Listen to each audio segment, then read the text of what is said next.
Today we are talking about transforming relationships. Any relationship you can think of, okay? Love interest, family, friends, co-workers, anyone you can think of. Any relationship that you have in mind, you can transform, and we are going to talk today about how to achieve it. But before I get into it, hello everyone. If you're new here, my name is Al. Welcome to my channel. And if you're in need of coaching, go to the description box. All information is there. But right now, let's get into today's topic. Before I get into talking about relationships in general, I just would like to talk a little bit about toxic and abusive relationships. This is a very important topic. However, I typically don't talk about it because it's not in my awareness. It's not something that I deal with, but it hasn't always been this way. Growing up, I had a very toxic, manipulative, full of emotional blackmail relationship with my grandmother. So it really took a toll on me and made me create a lot of limiting ideas, limiting beliefs about myself and how relationships are. But through therapy and a lot of inner work, I became the person that I am today, and I made sure that whatever happened in the past is in the past, and I'm not carrying anything with me into the future. Dealing with trauma is like at some point you realize you have a scar and you know where this is coming from, but it doesn't hurt you anymore. I also saw abusive relationships in my extended family, actually only one, okay? It was my cousin and her partner. They are still together today. He has changed completely. It's a different human being. You would not recognize that person. But it was a long way for her, and she did it in a way that I would never, ever, ever advise anyone to do this. She did it the hard way. She did not leave him, but it took her years of dealing with it and working through her self-concept and shifting things within her to get where she is today. Talking to my cousin about it, she told me that things really started changing when she realized she was over this. She deserved better and she was ready to leave. She found a new job. She could maintain herself and her family without his help. So she was already going towards having a different life, and that's where she started seeing a shift in him. And as I said, today he's a different person. You would not recognize it. But she told me as well that if she noticed anything toxic about that relationship again, she would leave. She's like, I'm not sticking to this. I can find love anywhere from whoever I want. Why would I put myself through that? What is important for me right now is that you understand that if you are in a toxic, abusive relationship, you should not be using manifestation as an excuse to stay in that relationship, okay? To go through those things. In that situation, get into safety, get out of there, because you have bigger problems than just losing that relationship. You have to deal with what's going on within you that is making you stay in that situation, okay? That's what I did when I turned 18. Thankfully, I have never been dependent on my grandmother financially. So when I turned 18, I told her, you know what, I want to manage my own money and I'm out of here. That's what I did. And then I started healing from everything that I had experienced. I started taking a look at the beliefs that I created about myself, the beliefs that were created because of the trauma, the abuse, the toxicity of that relationship. And sometimes I needed help. I needed the help of a therapist. Can you transform that relationship that you have with that person?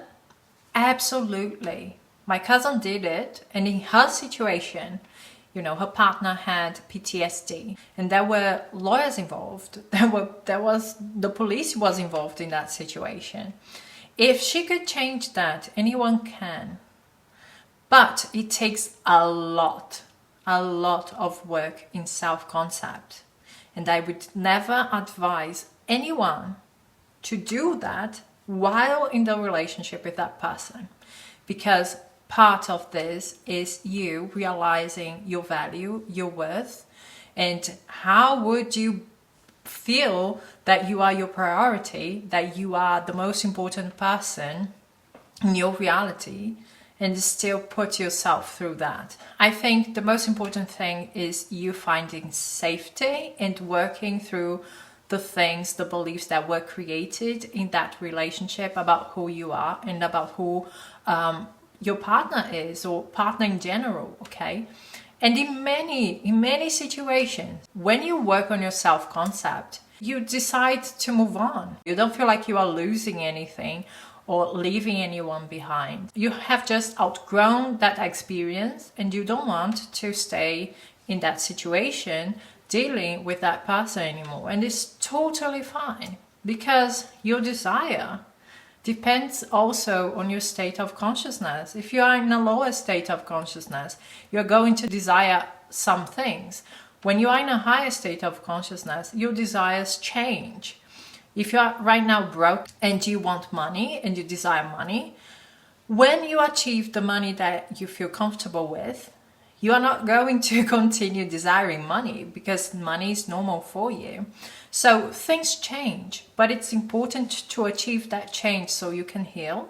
You can heal people around you, and you can have healthy experiences in relationships. Now, talking about relationships in general, you really have to take a look at your self-concept as well, how you are perceiving yourself in that relationship. Your assumptions about yourself, in how people treat you, people react to you. But then you also have to take a look at how you are perceiving that person. What is it that you are expecting that person to do? How they act towards you because of the stories that you have with that person, the relationship that you have experienced with them. Something that sometimes we don't think about is that the experiences that we have with people not only create assumptions about them, but about who we are in that dynamic. Okay, so you have to figure out, whatever you are saying, they treat me this way, you are also saying this about yourself. I am the person who people treat this way, okay? It's important to understand that, so you can understand the dynamic that you two have. And you can change it to the dynamic that you want to have with that person, whoever they are. You have to figure out how you want it to be, without limitations. It's not about you thinking, what can this person be? How can they react towards me? You are the creator of your reality, and you are changing your self-concept. You are not changing them. You are changing how you feel about yourself, and they are going to change how they treat you as the byproduct of that change. So you focus on perfection. You focus on, how would my relationship with that person be if everything was perfect? If I could have everything that I want to have in that relationship, whether it is family, friends, boyfriend, girlfriend, co-workers, the family of your boyfriend, of your girlfriend, doesn't matter. Think about, how would it be if it was perfect? You are creating that relationship from scratch. So it is about what you want, what you desire. How would it feel to be in that relationship with that person? How would I think about my relationship, about life, if I had that relationship with that person? How would I see life through the eyes of the version of me who has that relationship with that person? You then gather information about how it would be. This is important, because you have to make those feelings become natural to you, become normal to you. Right now, it may not be that way, but it's important to do this. That's why we do techniques sometimes, because we are exercising the feeling that this reality is natural. This reality is mine. This reality is accessible to me. When you feel the naturalness of your desire, then you start seeing signs. Then you start seeing the feedback from the 3D. You see movement. You see things moving, rearranging towards you. It may be not with that person, but you notice that people around you are changing because you are changing your self-concept. You are changing the idea that you have about yourself. And that's the only thing that you need to do to transform your relationships. Because if you are not the same, if you're not the same person with the limiting beliefs about relationship, or at least with relationships with that person, everything changes because you change. You don't have to demand anything. People react to who you are. And that's amazing. That's beautiful. So that's it from me, guys. I hope you liked this video and we are going to talk soon. Bye bye.